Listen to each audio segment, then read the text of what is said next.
இதுவரைக்கும் எந்த மாநிலத்தோட அரசியல் வரலாற்றிலுமே கூட இந்த 2021 2026 வரைக்கும் ஸ்டாலின் தலைமையிலான திமுக அரசாங்கம் இருக்குல்ல, இது மாதிரி ஒரு மோசமான த வர்ஸ்ட் கவர்மெண்ட் நடந்ததே கிடையாது. இங்க பெண்களுக்கு பாதுகாப்பு இல்லை, அரசு ஊழியர்களுக்கு பாதுகாப்பு இல்லை, போலீஸ்காரங்களுக்கே பாதுகாப்பு கிடையாது. எங்கெங்கெல்லாம் இருக்காதுன்னு நினைக்கிறோமோ அந்த இடத்துல கூட போதைப் பொருள் இருக்கு. 13 வருஷம் குஜராத்தோட சிஎம், 12 வருஷமா இந்தியாவோட பிரைம் மினிஸ்டர், மொத்தம் 25 வருஷமா உச்சபட்ச பதவியில் இருந்தோம் நரேந்திர மோடி அவர்கள் ஒரு ஊழல் பண்ணியிருக்காரா? இல்லவே இல்லை. திமுக அரசு மேலே இவ்வளோ குற்றச்சாட்டுகளை நீங்கள் சொல்கிறீங்க. ஆனால் அந்த கட்சியை தோக்கடிக்கிறதுக்கு என்டிஏவுக்கு பலம் இருக்கா இல்லையான்ற ஒரு கேள்வி இருக்குது. 100% இருக்கு. நீங்கள் கேட்டிங்களே சிரிஞ்சலிச்சா அவ்வளோ வருஷம் அப்படின்னு, இந்த அவ்வளவு மோசமாயிடுச்சா 5 வருஷத்தில் அப்படின்னு. 5 வருஷத்தில் நான் சொன்னது 1-2 தான். 5 வருஷத்தில் இவ்வளவு சீரழிவை தமிழகம் சந்தித்திருக்கிறது, தமிழர்கள் சந்தித்திருக்கிறார்கள். இதற்கு அடிப்படை காரணம் திமுக ஆட்சி.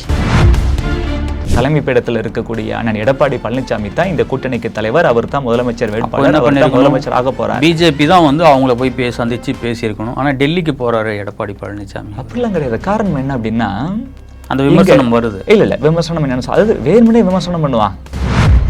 234 தொகுதியிலையும் பிஜேபி நிற்குது, தாமரை நிற்குது, மோடி நிற்கிறார், அம்மா நிற்கிறாங்க, ஜெயலலிதா அம்மா நிற்கிறாங்க, புரட்சி தலைவர் எம்ஜிஆர் நிற்கிறார், அண்ணன் எடப்பாடி பழனிசாமி அவர்கள் நிற்கிறார். அப்படி நினைச்சுக்கிட்டு தான் பிஜேபிக்காரங்க ஒவ்வொருத்தரும் வேலை பார்க்க போகிறோம். எம்ஜிஆர் விஜய் டேக் ஓவர் பண்ணிட்டாரு, அதனால சொல்லிக்கலாம். விஜய்லாம் ஒரு நெக்லிஜிபிள் ஃபோர்ஸ், அவர் ஒன்றும் பெருசாக நம்ம கண்டுக்க வேண்டிய அவசியம் இல்லை. விஷயத்துக்கு வரங்க, கண்டிப்பா போக முடியும். காரணம் சொல்றேன். கடந்த 5 ஆண்டுகளில் காங்கிரஸ் இந்த தமிழக மக்களுக்காக, தமிழ்நாட்டோட மேம்பாட்டுக்காக ஏதாச்சும் ஒரு போராட்டம், ஒரு ஆர்ப்பாட்டம், ஒரு பொதுக்கூட்டம், ஒரு மாநாடு ஏதாச்சும் பண்ணியிருக்குதா? எதுவுமே செய்யல. ஆனா அப்படிப்பட்ட காங்கிரஸ் கட்சி திமுகவை, ஸ்டாலினை மிரட்டி 28 சீட்டு வாங்கிட்டாங்க.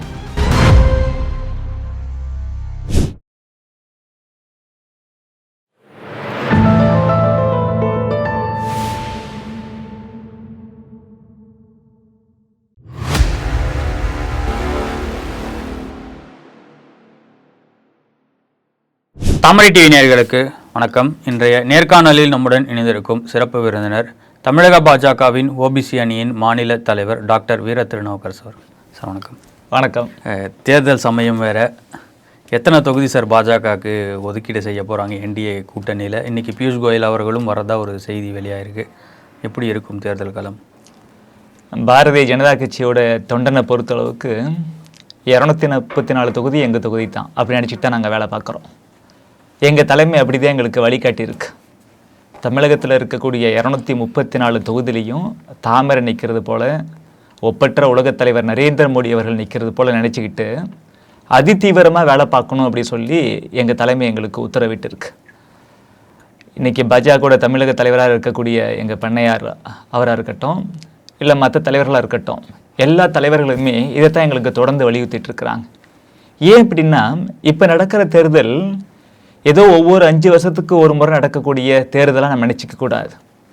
இது தமிழ்நாட்டு எதிர்காலம் குறித்தான ஒரு தேர்தல், தமிழ்நாட்டு மக்களோட வாழ்வாதாரம் குறித்தான ஒரு தேர்தல், தமிழ்நாட்டோட இந்த பண்பாடு, கலாச்சாரம், ஆன்மீகம் இது எல்லாத்தையும் காப்பாற்றுவதற்கான ஒரு தேர்தல். அப்படின்னு சீரழிஞ்சு இது ஆமாம், காரணம் அதுதான் விஷயம். சீரழிஞ்சிச்சுங்கிற வார்த்தையை நீங்களே பயன்படுத்திட்டீங்க. கலைஞர் கருணாநிதி அவர்கள் மேலே நமக்கு 1008 விமர்சனங்கள் உண்டு. அவரே நிறைய தமிழர் பண்பாடு விரோதமாக நடந்திருப்பார், நச்சு இலக்கியம் எழுதியிருப்பார், தேச பிரிவினை விதமாக நிறைய பேசியிருப்பார், மக்களை ஒன்றுபடுத்த விடாமல் பார்த்துப்பார். அப்போ தான் அந்த குளிர் காய முடியும், திமுகவை ஜெயிக்க வைக்க முடியும், நம்ம முதலமைச்சராக வர முடியும் அப்படின்னு அவரே பார்த்துக்கிட்டார். அதெல்லாம் உண்மை தான். எல்லாத்துக்கும் மேலே நிறைய இன்னைக்கு அவரை ஃபாதர் ஆஃப் கரப்ஷன் சொல்கிறாங்க. சர்க்காரிய கமிஷன் சொன்னதா விஞ்ஞானபூர்வமாக ஊழல் பண்ணக்கூடிய ஒரு ஆள் அப்படிலாம் எல்லாருமே சொல்கிறாங்க. இது எல்லாத்தையும் மீறி அவங்க பையன், கருணாநிதியோட பையன் ஸ்டாலின் அவர்கள் ரொம்ப ஓவராக போயிட்டு இருக்கிறார். கருணாநிதி அவர்களே பரவாயில்லங்கிற மாதிரி ஆயிடுச்சு. பையன்ற தாண்டி நம்ம முதலமைச்சர்னு சொல்லுங்க, அப்படி மக்களால் ஏற்றுக்க முடியல. 5 வருஷத்துக்கு முன்னாடி எலெக்ஷனில் ஜெயிச்சு வந்தப்ப அவர் வேற கட்சியாக இருந்தாலும் நமக்கும் அவர் தான் முதலமைச்சர் நம்மளாம் நினைச்சோம். நாளாக நாளாக நாளாக இவர் தமிழகத்தோட முதலமைச்சர், நமக்கான முதலமைச்சர்னு திமுக இருக்கக்கூடிய தொண்டர்களே நம்ப முடியாத அளவுக்கு அவரோட செயல்பாடுகள் இருக்கு. அந்த அளவுக்கு எல்லாமே சீரழிஞ்சு போயிடுச்சு. அதான் கலைஞர் கருணாநிதி அவர்களே பரவாயில்லங்கிற அளவுக்கு மோசமான ஒரு ஆட்சி. தமிழக அரசியல் வரலாற்றில் மட்டுமல்ல, இந்தியாவில் 28 மாநிலங்கள் இருக்கின்றன. இப்போ இதுவரைக்கும் எந்த மாநிலத்தோட அரசியல் வரலாற்றிலையுமே கூட இந்த 2021லேருந்து 2026 வரைக்கும் ஸ்டாலின் தலைமையிலான திமுக அரசாங்கம் இருக்குல்ல, இது மாதிரி ஒரு மோசமான த வர்ஸ்ட் கவர்மெண்ட் நடந்ததே கிடையாது. அவ்வளோ மோசமாக இருக்கு. இங்கே பெண்களுக்கு பாதுகாப்பு இல்லை, அரசு ஊழியர்களுக்கு பாதுகாப்பு இல்லை, போலீஸ்காரங்களுக்கே பாதுகாப்பு கிடையாது, சட்டம் ஒழுங்கு வந்துட்டு சந்தி சிரிக்குதுன்னு எல்லாருக்கும் தெரியும். போதைப் பொருட்கள் எங்கெங்கெல்லாம் இருக்காதுன்னு நினைக்கிறோமோ அந்த இடத்துல கூட போதைப் பொருள் இருக்கு. ஸ்கூலு, காலேஜ், கிராமப்புறங்கள், இங்கெல்லாம் போதைப் பொருட்கள். லஞ்சங்கிறது கொஞ்சம் நெஞ்சம் கிடையாது. இடி அமலாக்கத்துறையே தமிழ்நாட்டோட டிஜிபிக்கு கடிதம் எழுதுது. 2-3 முறை கடிதம் எழுந்து கூட கேஸ் போட மாட்டேன்றாங்க. ஏடிஎம்கே சார்பில் கோர்ட்டுக்கு போகிறாங்க, ஹைகோர்ட்டே சொல்லுது கேஸ் போடுங்க, எஃப்ஐஆர் போடுங்கன்னு சொல்லி போட மாட்டேன்றாங்க. செந்தில் பாலாஜி இந்தியாவில் ஏதாச்சும் ஒரு மாநிலத்தில் அப்போ அந்த அளவுக்கு தான் இருக்குது நீதிமன்றத்தினுடைய அதிகாரமும் இடியோட அதிகாரமும். இடி என்ன பண்ண முடியும்? நம்ம நாட்டில் ஒரு சட்டம் இருக்குது. பிஜேபி என்றைக்குமே ரூல் ஆஃப் லா அப்படிங்கிறதுல நம்பிக்கை கொண்ட ஒரு கட்சி. சட்டத்தின்படியான ஆட்சி தான். மத்திய அரசாங்கத்துக்கு வானளாவிய அதிகாரம் உண்டுங்கிறது உண்மைத்தான். ஆனால் சில விஷயத்தில் இதுதான் ப்ரொசீஜர்னு சொல்லி நம்ம சட்டம் சொல்லுது. அதை கடைபிடிக்கக்கூடிய தர்மத்தின் அடிப்படையில், சட்டத்தின் அடிப்படையில் நடக்கக்கூடிய கட்சி பாரதிய ஜனதா கட்சி. இடி என்ன பண்ண முடியும்? இங்கே state government, state police FIR போட்ட அப்புறம் தான் இடி வர முடியும். ஆதாரம் காமிக்கிறாங்க, மோர் தென் 250 பேஜஸ். இதெல்லாம் ஆதாரம்னு காமிக்கிறாங்க. வாட்ஸ்அப் ஸ்க்ரீன்ஷாட் எடுத்து அனுப்புகிறாங்க. லஞ்சம் இத்தனை கோடி ரூபா வாங்கியிருக்கிறாங்க. ஒவ்வொரு ஜூனியர் இன்ஜினியர் போஸ்ட்டுக்கும் கவர்மெண்ட்டில் 40 லட்சத்துலேருந்து 50 லட்சம் வரைக்கும் வாங்கியிருக்கிறாங்க. லஞ்சம் வாங்கியிருக்காருன்னு சொல்லி 250 பக்கத்துக்கு மேலே நீங்கள் ஆதாரம் கொடுத்த அப்புறமும் கூட போலீஸ் வந்துட்டு கேஸ் போட மாட்டேங்குது, எஃப்ஐஆர் போட மாட்டேங்குது. மறுபடியும் இடி என்ன சொல்லுது? சீக்கிரம் கேஸ் போடுங்க, இல்லைன்னா இந்த லஞ்சத்தில், இந்த ஊழலில் போலீஸுக்கும் சம்மந்தம் இருக்குன்னு நாங்கள் குற்றம் சாட்ட வேண்டிய கட்டாயம் வந்துடும் சொல்கிறாங்க. அதுக்கப்புறமும் போட மாட்டேன்றாங்க. ஏடிஎம்கே சார்பில் ஹைகோர்ட்டை மெட்ராஸை போய் அப்ரோச் பண்ணுறாங்க. கோர்ட்டு சொல்லுது எஃப்ஐஆர் போட சொல்லி. இப்போது எலெக்ஷன் கமிஷன் கண்ட்ரோலில் வந்துருச்சு ஸ்டேட் முழுக்க. இப்போ அந்த நடவடிக்கை எடுத்திருக்கலாம்ல, எலெக்ஷன் கமிஷன் எடுத்திருக்கலாம்ல? இல்லை, இது எலெக்ஷன் கமிஷன் எலெக்ஷன் சம்மந்தப்பட்ட விஷயத்தில் தாங்க அதிகமாக கவனம் செலுத்தும். அவங்களுக்கு இதுவே பெரிய ஹிமாலயன் டாஸ்க்குங்க, சாதாரண விஷயம் இல்லை. இது நமக்கு தெரியும். இப்போ தமிழ்நாட்டோட மக்கள் தொகையே உலகத்தில் இருக்கக்கூடிய சில நாடுகளோட மக்கள் தொகையை விட அதிகமாக இருக்குது தமிழகத்தில். இந்தியாவில் இப்போ உத்தரப்பிரதேசலாம் சொல்லவே வேண்டாம், தமிழகத்தை விட நிறைய மக்கள் தொகை கொண்ட ஒரு மாநிலம். இப்போ எலெக்ஷன் கமிஷன் எலெக்ஷன் சார்ந்த விஷயத்தில், எலெக்ஷன் சார்ந்த வழக்கு, அந்த மாதிரி விஷயத்தை தான் கவனம் செலுத்த முடியும் ஒழிய, இதுக்கு முன்னாடி ஒரு கவர்மெண்ட் இருக்கும் பொழுது அந்த கவர்மெண்ட் என்ன செஞ்சுருக்கணுமோ அதை எல்லாத்தையும் தன்னோட ஷோல்டரில் தூக்கி போட்டுக்கிட்டு எலெக்ஷன் கமிஷன் எல்லா வேலையும் பார்க்க முடியாது. நிச்சயமாக அங்கே மேன் பவரும் கம்மி, ரொம்ப சிரமமாக இருக்கும். அவங்களுக்குன்னு ஒரு கோல் இருக்குது, ஃபிக்ஸ்டு கோல் இருக்குது, அதில் மட்டும் கவனம் செலுத்தணும். மற்றபடி அவங்களுக்கு அதிகாரம் இல்லை அப்படி கிடையாது. அவங்களுக்கு கொடுக்கப்பட்ட அதிகாரம், அதை பயன்படுத்தி அவங்களுக்கு கொடுக்கப்பட்ட பணியை சிறப்பாக செய்யணும் அப்படிங்கிறதுல தான் அவங்க கவனம் முழுவதும் இருக்கும். இப்போ கோர்ட்டே சொல்லியும் கூட எஃப்ஐஆர் போடாது யாரோட தப்புங்க? முதலமைச்சர் மு.க. ஸ்டாலின் அவர்களோட தப்பு. போலீஸ் அவர் கண்ட்ரோலில் தான் இருக்குது, போட மாட்டேங்கிறாரு, கேஸ் போட மாட்டேங்கிறாரு. ஆணவம். இந்தியாவில் எந்த மாநிலத்திலையுமே ஒரு அமைச்சர் மேலே ஒரு ஊழல் குற்றச்சாட்டு வருது, கோர்ட்டு வந்துட்டு அவரை ஜெயிலில் வைங்கன்னு சொல்லிடுச்சுன்னா உடனே அமைச்சர் பதவியிலேருந்து அவரை நீக்கிடுவாங்க. ஆனால் செந்தில் பாலாஜியை 1 வருஷத்துக்கும் மேலேயும் அமைச்சராகவே ஜெயிலில் வச்சுருக்கிறாங்க. இதெல்லாம் நமக்கு மிகப்பெரிய அவமானத்தை தேடி கொடுத்துருக்குங்க. அதெல்லாமே இவங்க நீட்டு தேர்வு அதெல்லாம் பேசுவாங்க. நீட்டு தேர்வுலாம் இன்றைக்கி பக்காவாக நடந்துக்கிட்டு இருக்கு. தமிழக அரசியல் வரலாற்றில் இல்லாத அளவுக்கு மு.க. ஸ்டாலின் தலைமையில் இந்த திமுக ஆட்சியில் டிஎன்பிசி எக்ஸாம் 2 முறை வந்துட்டு தப்பாக நடந்திருக்குங்க. அதில் முறைகேடு நடந்துருச்சு, கொலாப்ஸ். ஒரு டிஎன்பிசி எக்ஸாமை கூட ஒழுங்காக நடத்த தெரியாத ஒரு ஆசாமியா மு.க. ஸ்டாலின் இருக்கிறார். இன்னைக்கு காலையில் பதிவு பண்ணுறாருல்ல, எல்லாமே டெல்லி தான் முடிவு பண்ணுது. எல்லாமே கடந்த 5 ஆண்டுகளாக தமிழ்நாட்டில் எல்லாமே டெல்லி முடிவு பண்ணியிருந்தா தமிழகம் வளர்ந்துருக்கும். தமிழகத்தில் ஊழல் இருந்திருக்காது, பெண்களுக்கு எதிரான பாலியல் வன்கொடுமை இவ்வளோ இருந்திருக்காது, சட்ட ஒழுங்கு பாதிக்கப்பட்டு கொலை இவ்வளோ நடந்திருக்காது, கஞ்சா உள்ளிட்ட போதைப் பொருட்களோட நடமாட்டம் இவ்வளோ இருந்திருக்காது, ஊழல் கண்டிப்பாக நடந்திருக்காது. 13 வருஷம் குஜராத்தோட சிஎம், 12 வருஷமாக இந்தியாவோட பிரைம் மினிஸ்டர், மொத்தம் 25 வருஷமாக உச்சபட்ச பதவியில் இருந்தும் நரேந்திர மோடி அவர்கள் ஒரு ஊழல் பண்ணியிருக்காரா? இல்லவே இல்லை. ஆனால் இங்கே மு.க. ஸ்டாலின் தலைமையில் நடக்கக்கூடிய திமுக அரசாங்கத்தில் இவ்வளோ ஊழல். எங்க இன்னைக்கு கவர்மெண்ட் ஜாப் ஏமன்றவெல்லாம் யாருங்க? கோபாலபுர குடும்பம், மு.க. ஸ்டாலின் குடும்பம் தான் வந்துட்டு அங்கே அடுத்தடுத்த இளைஞர்கள், அந்த குடும்பத்தில் வரக்கூடிய இளைஞர்களை கவர்மெண்ட் ஜாபுக்கு போகிறாங்க. உதயநிதி கவர்மெண்ட் ஜாப்க்கு ட்ரை பண்ணியிருக்காரா? இன்பநிதி ட்ரை பண்ணுவாரா? இல்லை ட்ரை பண்ணாலும் தான் இவங்களால பாஸ் பண்ண முடியுமா? ஒரே ஒரு டிஎன்பிசி குரூப் 4 எக்ஸாம் எழுதி விஏஓ இல்லைன்னா கிளர்க்கு, ஜூனியர் அசிஸ்டண்ட்டு இந்த மாதிரி வேலை வாங்கிட சொல்லுங்க பார்ப்போம். இன்பநிதியோ உதயநிதியோ கண்டிப்பாக முடியாது. இப்போ பணக்காரங்களாம் என்ன செய்கிறாங்கன்னா, நாம ஏன்டா படிச்சுக்கிட்டு, ஏன்னா படித்தாலும் முடியாது இந்த மாதிரி ஆசாமிகளால். ஏதோ சில பேர் தான் பணக்காரங்க அறிவாளிங்க இருப்பாங்க. இன்றைக்கி உதயநிதிக்கோ இன்பநிதிக்கோ என்ன அறிவு, ஸ்டாலினுக்கு என்ன அறிவுன்னு தமிழக மக்கள் எல்லாருக்கும் தெரியும். இப்போ இவங்கெல்லாம் நம்ம கருணாநிதி அவர்களாக இருக்கட்டும், ஸ்டாலின் அவர்களாக இருக்கட்டும், உதயநிதியாக இருக்கட்டும், இவங்கெல்லாம் கோடியாக கொள்ளடிச்சு வச்சுருக்கிறாங்க. இன்பநிதி கவர்மெண்ட் ஜாப்புக்கு போக வேண்டிய அவசியம் இல்லை. பிஸ்னஸ் பீப்புளோட பசங்கள்லாம் கண்டிப்பாக கவர்மெண்ட் ஜாப்புக்கு எய்ம் பண்ணுறது இல்லை. அப்படி யாராச்சும் எய்ம் பண்ணால் ஐஏஎஸ் ஐபிஎஸ் அந்த லெவலுக்கு போயிடுறாங்க. அதுவும் கூட குறைவாக தான் இருக்குது. ஏழை மாணவர்களுக்கு தான் இன்றைக்கி கவர்மெண்ட் ஜாப்புக்கு போகணும்னு ஆசைப்பட்றான். குறிப்பாக டிஎன்பிஎஸ்சி எக்ஸாமு, இந்த மாதிரி ஜூனியர் இன்ஜினியர், இந்த மாதிரி எக்ஸாம்லாம் யார் எழுதுகிறா? கிராமப்புறங்களை சேர்ந்த இல்லை நகர்ப்புறத்தில் உள்ள ஏழைகள், பிசி, எம்பிசி, எஸ்சி, எஸ்டி, இந்த விளிம்பு நிலை மக்கள் தான் கவர்மெண்ட் ஜாபுக்கு ட்ரை பண்ணுறான். அவன் கஷ்டப்பட்டு அவங்க பேரண்ட்ஸ் வந்துட்டு வாயை கட்டி வயிற்று கட்டி எப்படியோ கொஞ்சம் சம்பாதிச்சு அந்த காசில் வந்துட்டு பிஇ படிக்க வைக்கிறாங்க. இவனும் குடும்ப வறுமையை வந்துட்டு உணர்ந்து நல்லா படித்து இன்ஜினியர் ஆயிடுறான். ஆனால் அப்புறம் கவர்மெண்ட் ஜாப்பு கால்ஃபர் வருது. ஜூனியர் இன்ஜினியருக்கு அப்ளை பண்ணால் 40 லட்சம் டு 50 லட்சம் ஒவ்வொரு போஸ்ட்டுக்கும். இன்ஜினியரிங் படிக்கலாங்க. அவங்க அம்மா அப்பா கஷ்டப்பட்டு வந்துட்டு பணம் அவனுக்காக கட்டி படிக்க வைக்கலாம். இவனும் நல்லா படிக்கலாம், பட்டம் வாங்கலாம். அதுக்கப்புறம் இவன் படித்து நல்லா பரீட்சை எழுதுறான். மெரிட் அடிப்படையில் கொடுத்துருந்தா எல்லாருக்கும் சந்தோஷம், கிடைக்காதவனுக்கு கூட சந்தோஷம் இருக்கும். ஏன்? நம்மளோட நல்லா படித்து நம்மளோட நிறைய மார்க் வாங்கினவங்களுக்கு கிடைச்சிருக்குன்னு சந்தோஷம் வரும். 40 லட்சம் 50 லட்சம் பணம் கேட்டால் எங்கேருந்து கொடுக்க முடியும்? ஓகே சார், திமுக அரசு மேலே இவ்வளோ குற்றச்சாட்டுகளை நீங்கள் சொல்கிறீங்க. ஆனால் அந்த கட்சியை தோக்கடிக்கிறதுக்கு என்டிஏவுக்கு பலம் இருக்கா இல்லையான்ற ஒரு கேள்வி இருக்குது. 100% இருக்குது. நீங்கள் கேட்டிங்களே சிறைஞ்சலிச்சா அவ்வளோ வருஷம் அப்படின்னு, இந்த அவ்வளவு மோசமாகிடுச்சா 5 வருஷத்தில் அப்படின்னு. 5 வருஷத்தில் நான் சொன்னது 1-2 தான். 5 வருஷத்தில் இவ்வளவு சீரழிவை தமிழகம் சந்தித்திருக்கிறது, தமிழர்கள் சந்தித்திருக்கிறார்கள். இதற்கு அடிப்படை காரணம் திமுக ஆட்சி.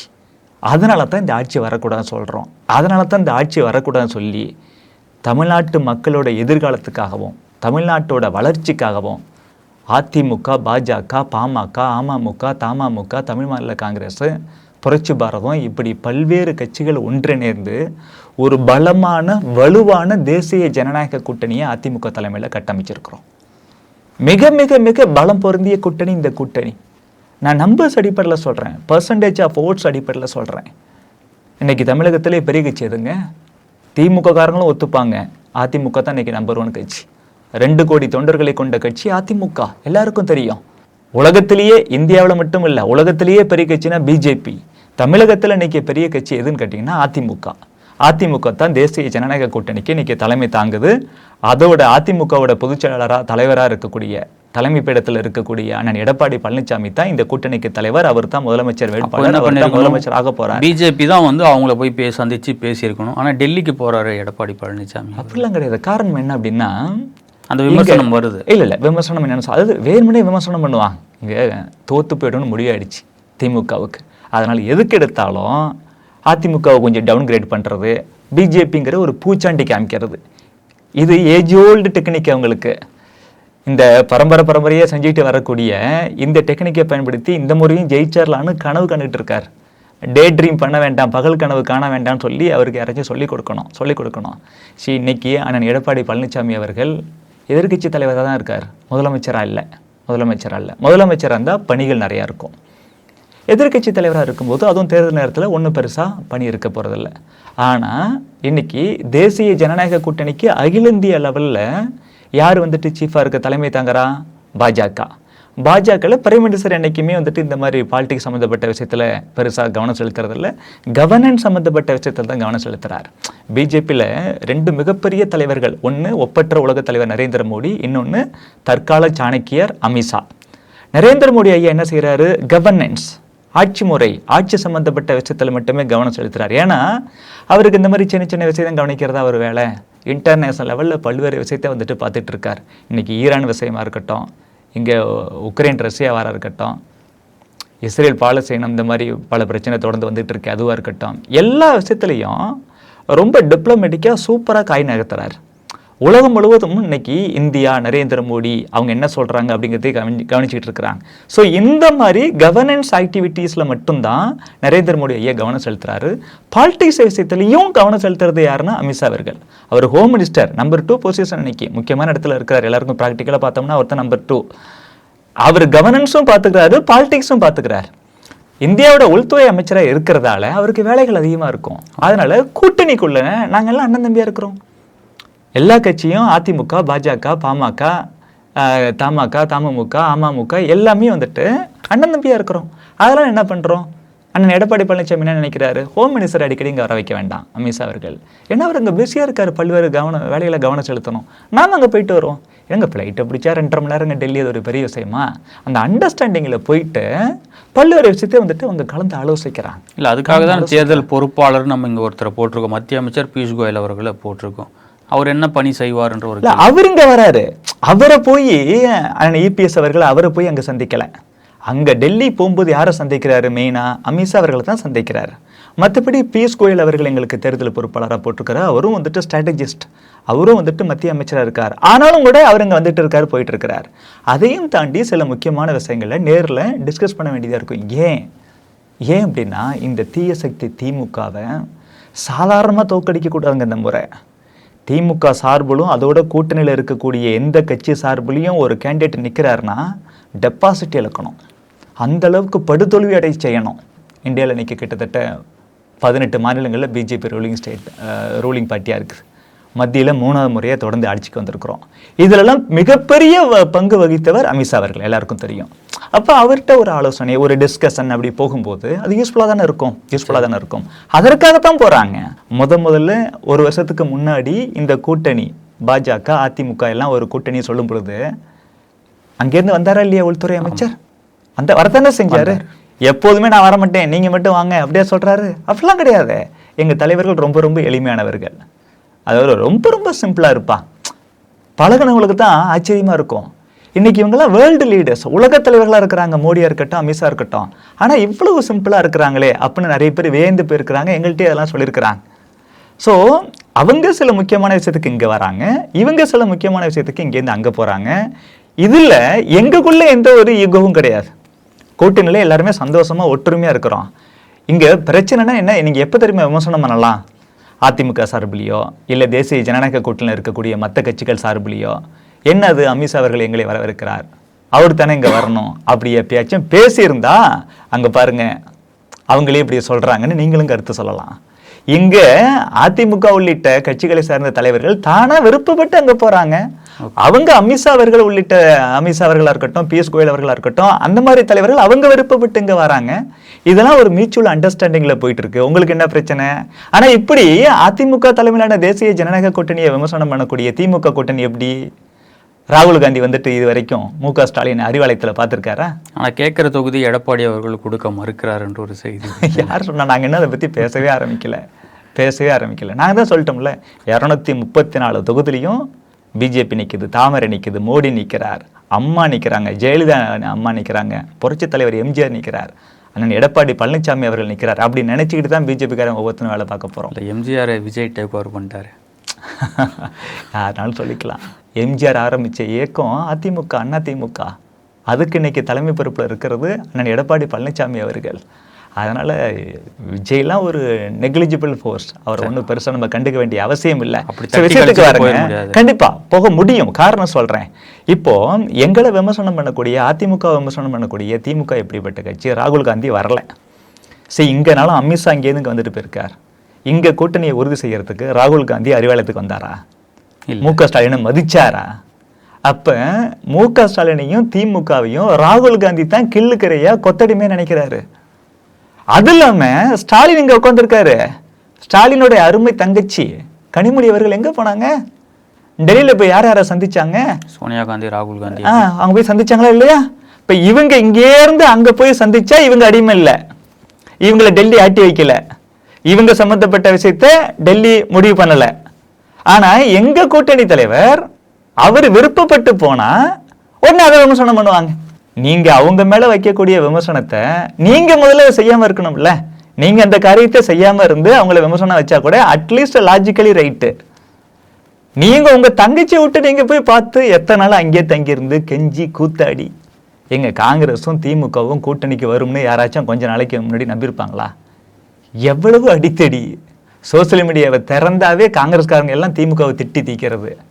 மெயின் ஸ்ட்ரீம் மீடியாவிலேயே திமுக அமைச்சர்கள் முதற்கொண்டு திமுகவோட 2ஆம் கட்ட 3ஆம் கட்ட 4ஆம் தர எத்தனையோ தலைவர்கள். ராகுல் காந்தி போற மாநிலம் எவ்வளவு மோசமா காங்கிரஸை திட்டி இருக்கிறாங்க. ராகுல் காந்தி போற மாநிலம் தோத்து போயிருது, அதனால கூட வராம இருக்கலாமா அப்படின்ற ஒரு கேள்வி. அப்ப வரைய மாட்டார ஃபுல்லா? இல்ல வரலன்னா மட்டும் வந்துட்டு ஜெயிச்சிருவாங்களா? காங்கிரஸ் எந்த கட்சி கூட கூட்டணியில் சேர்ந்தாலும் அந்த கூட்டணியும் காலி, காங்கிரஸும் காலி. இது அவங்களோட நேச்சர் ஆகி போச்சு இன்னைக்கு. அப்படிதான் இந்தியா ஃபுல்லாக நடந்துகிட்டு இருக்கு. ஸ்டாலினுக்கு என்ன பயம் அப்படின்னா, நாம் உண்மையிலேயே காங்கிரஸுக்கு அடிமை ஆயிட்டோம். நம்மளை மிரட்டி 28 சீட்டு வாங்கிட்டாங்க. ஏங்க, மற்ற கட்சிக்கெல்லாம் சீட்டு குறைச்சி கொடுக்குறீங்க, காங்கிரஸுக்கு எப்படிங்க அதிகமாக கொடுக்குறீங்க? காங்கிரஸ் என்னங்க பண்ணுச்சு? கடந்த 5 ஆண்டுகளில் காங்கிரஸ் இந்த தமிழக மக்களுக்காக, தமிழ்நாட்டோட மேம்பாட்டுக்காக ஏதாச்சும் ஒரு போராட்டம், ஒரு ஆர்ப்பாட்டம், ஒரு பொதுக்கூட்டம், ஒரு மாநாடு ஏதாச்சும் பண்ணியிருக்குதா? மக்களுக்காக குரல் கொடுத்துருக்குறாங்களா? எதுவுமே செய்யலை. ஆனால் அப்படிப்பட்ட காங்கிரஸ் கட்சி திமுகவை, ஸ்டாலினை மிரட்டி 28 சீட்டு வாங்கிட்டாங்க. எனக்கு என்ன இப்போ வந்துட்டு ஆச்சரியமாக இருக்குன்னா, 28 கேண்டிடேட் எங்கே போய் தேடுவாங்க காங்கிரஸ் கட்சிக்காரங்க? கர்நாடகாலேருந்து கொஞ்சம் பேர், தெலுங்கானாலேருந்து கொஞ்சம் பேர், பக்கத்தில் பாண்டிச்சேரியிலேருந்து கொஞ்சம் பேர் கூட்டு வந்து நிற்க வைப்பாங்களா? அந்த கட்சியில் ஆள் இருக்காங்களா? கருணாநிதி அவர்கள் மேலே எனக்கு 1008 விமர்சனம் இருந்தாலும் சொல்கிறேன், இன்றைய காலகட்டத்தில் கருணாநிதி அவர்கள் உயிரோடு இருந்திருந்தா காங்கிரஸ் கட்சிக்கு 10 சீட்டுக்கு மேலே ஒரு சீட்டு கூட கொடுத்துருக்க மாட்டார். காங்கிரஸுங்கிற பேருக்காக அந்த 10 சீட்டு கொடுத்துருப்பார் ஒழிய, அந்த 10 சீட்டுக்கு கூட தகுதியான கட்சியா காங்கிரஸ் கட்சி நான் பார்க்கல, தமிழக மக்கள் பார்க்கல. இன்னைக்கு ஃபர்ஸ்ட் டைம் இருக்கும்போது தான் திமுக குறைஞ்ச இடத்துல போட்டி போட்டாங்க, காங்கிரஸ் அதிக இடத்துல போட்டி. அன்றைய சூழ்நிலை வேற. நான் இன்றைய சூழ்நிலையை நீங்க பொருத்தி பார்க்கணும். அன்றைய சூழ்நிலையில பார்த்தோம்னா எம்பி சீட்டு அவங்களுக்கு இந்திரா காந்திக்கு அதிகமாக விட்டு கொடுப்போம், எம்எல்ஏ சீட்டு நம்ம அதிகமாக எடுத்துப்போம், அப்பெல்லாம் ஒரு காலகட்டம் இருந்துச்சு. ஒரு காலகட்டத்தில் காங்கிரஸ் ரூலிங் பார்ட்டியாவே இருந்துச்சு. அதெல்லாம் வேற. நான் சொல்றது இன்றைய காலகட்டம், இந்த 2026 இப்போ ஏப்ரல் மாதம் தேர்தல் நடக்க போதே. இந்த சூழ்நிலையில கருணாநிதி அவர்கள் மட்டும் உயிரோடு இருந்திருந்தார். ஏன்னா அவர் திறமையானவர், அவர் நல்லவர் இல்லை, ஆனால் வல்லவர், எல்லாருக்கும் தெரிஞ்ச விஷயம். அவர் கரெக்டாக உங்களுக்கு எங்கே சக்தி இருக்குது, 5 வருஷமாக நீங்கள் என்ன பண்ணியிருக்கீங்க? தமிழ்நாட்டில் இன்றைக்கி இருக்கக்கூடிய காலேஜ் ஸ்டூடெண்ட்டுக்கோ இல்லை முதல் முறையாக ஓட்டு போடக்கூடிய வாக்காளர்கிட்டே போயிட்டு காங்கிரஸ்ன்னு கேட்டால், காங்கிரஸ் அப்படி ஒன்று இருக்கா? அப்படி தான் கேட்பாங்க. அந்த கட்சியில் எங்கேயாச்சும் இளைஞர்களை நீங்கள் பார்த்துருக்கீங்களா? கிடையவே கிடையாது. அப்படிப்பட்ட காங்கிரஸ் கட்சி திமுக ரொம்ப வீக் ஆகிட்டதால, மு.க. ஸ்டாலின் கடந்த 5 ஆண்டுகள் மிக மோசமான ஆட்சி நடத்தி ரொம்ப வீக் ஆகிட்டதால 28 கொடுத்தா தான் கூட்டணியில் இருப்பேன், இல்லைன்னா நான் வெளில போயிடுவேன். நான் கூட இருந்தால் 1-2 தொகுதியிலையாவது நீங்கள் டெபாசிட் வாங்க முடியும். நான் வெளில போயிட்டேன்னா நானும் உங்களை பற்றி உண்மையெல்லாம் சொல்ல ஆரம்பிச்சிருவேன். ஸோ ஒரு தொகுதியில் கூட ஸ்டாலின் நீங்களும் டெபாசிட் வாங்க முடியாது, உங்கள் பையன் உதயநிதியும் டெபாசிட் வாங்க முடியாது சொல்லி மிரட்டி ஒரு கொத்தடிமையாக அந்த கோபாலபுர குடும்பத்தை ட்ரீட் பண்ணி 28 சீட் வாங்கிட்டு வந்துட்டான். இப்போ உண்மையாகவே பலவீனமாக இருக்கக்கூடிய கூட்டணி எதுனா திமுக தலைமையில் இருக்கக்கூடிய கூட்டணி. கடந்த 5 ஆண்டுகளாக சீரழிந்து விட்ட தமிழகத்தை மீட்டு எடுப்பதற்காக அண்ணன் எடப்பாடி பழனிசாமி அவர்கள் மீண்டும் தமிழகத்தின் முதலமைச்சராக வர வேண்டும். ஸ்டாலின், உதயநிதி உள்ளிட்ட அந்த கட்சியின் சார்பிலையும் அந்த கூட்டணியின் சார்பிலையும் போட்டியிடக்கூடிய அத்தனை பேரும் டெபாசிட் இழக்க வேண்டும். அதற்காகத்தான் இந்த மாதிரி இவ்வளோ பாடுபட்டு இருக்கிறோம். இதை டைவெர்ட் பண்ணுறதுக்காகத்தான் டெல்லியிலேருந்து முடிவு எடுக்கப்படுகிறது. இவங்க ஏன் டெல்லிக்கு போகிறாங்க, நீங்கள் ஏன் முதல்ல டெல்லிக்கு போனீங்க? கேள்வி மக்களுக்கு வரத்தானே செய்யும். அங்கே அமித்ஷா கூட வந்துட்டு எடப்பாடி அண்ணன் அவரோட வீட்டுக்கு போயிட்டு வந்திருக்காரு. எடப்பாடியார் வீட்டுக்கு அமித்ஷா போனாரா இல்லையா? போய் சாப்பிட்டு வந்தாரா இல்லையா? எங்கள் தலைவர் நயினார் நாகேந்திரன் அவர்கள் போனாரா இல்லையா? எங்கள் தலைவர் அண்ணாமலை அவர்கள் போனாரா இல்லையா? எங்கள் தலைவர் கச்சிராஜா, எங்கள் தலைவர் பொன்னாரு, எங்கள் அக்கா வானதி சீனிவாசன், எங்கள் அக்கா தமிழிசை அக்கா, எங்கள் அண்ணன் முருகன் எல்லாமே போனாங்களா இல்லையா? ஏன் அங்கேருந்து சோனியா காந்தி வந்துட்டு இப்போ கோபாலபுர குடும்பம் அந்த குடும்பத்துக்கு போகலை, அந்த வீட்டுக்கு போகலை? ஏன் ஸ்டாலின் வீட்டுக்கு ராகுல் காந்தி போகல? ஏன் அறிவாலயத்தில் வந்து இன்னும் பேச்சுவார்த்தை நடத்தலை? ஏன் சென்னையில் வந்து ராகுல் காந்தி பேச்சுவார்த்தை நடத்தலை? அம்மையார் சோனியா காந்திக்கு கூட கொஞ்சம் உடம்பு சரியில்லைன்னு சொல்லுங்கள், வயசாச்சுன்னு சொல்லி. ராகுல் காந்திக்கு என்ன பிரச்சனை?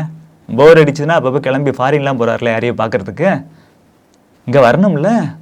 ஸ்டாலின் மேலே கொஞ்சமாவது மரியாதை இருந்தா, திமுக ஜெயிக்குங்கிற நம்பிக்கை கொஞ்சமாவது காங்கிரஸ் கட்சிக்கோ ராகுல் காந்திக்கோ இருந்திருந்தா அவங்க ஸ்டாலினை அவங்க வீட்டில் வந்து சந்தித்து பேசியிருப்பாங்க. அவங்களுக்கு தெரிஞ்சு போச்சு இவங்க கண்டிப்பாக தோக்கத்தான் போகிறாங்க, படுதோல்வி அடைய போகிறாங்க. இதில் நம்ம வேறு எதுக்கு போயிட்டு நம்ம போனால் ரெடியாக இருக்கிறானுங்க மீம்ஸ் போட. ஏற்கனவே நம்ம எங்கெங்கெல்லாம் போயிட்டு நம்ம பிரச்சாரம் பண்ணுறோமோ அங்கெல்லாம் தோற்று போகுது சொல்கிறானுங்க. இப்போ நம்ம போகிறதுக்கு முன்னாடியே இவங்க தோக்க போகிறாங்க. நம்ம வேலையை குறைச்சிட்டாங்கப்பா, நம்ம போயிட்டு அந்த கிரெடிட்டும் நம்ம எடுத்துக்க கூடாது அப்படி சொல்லித்தான் ராகுல் காந்தி வர மாட்டேங்கிறாரு. உண்மையிலேயே மரியாதை இல்லாத ஒரு கூட்டணி எதுன்னு கேட்டிங்கன்னா, சுயமரியாதை இழந்துட்டு இருக்கக்கூடிய ஒரு கூட்டணி என்னன்னா திமுக தலைமையிலான கூட்டணி தான்.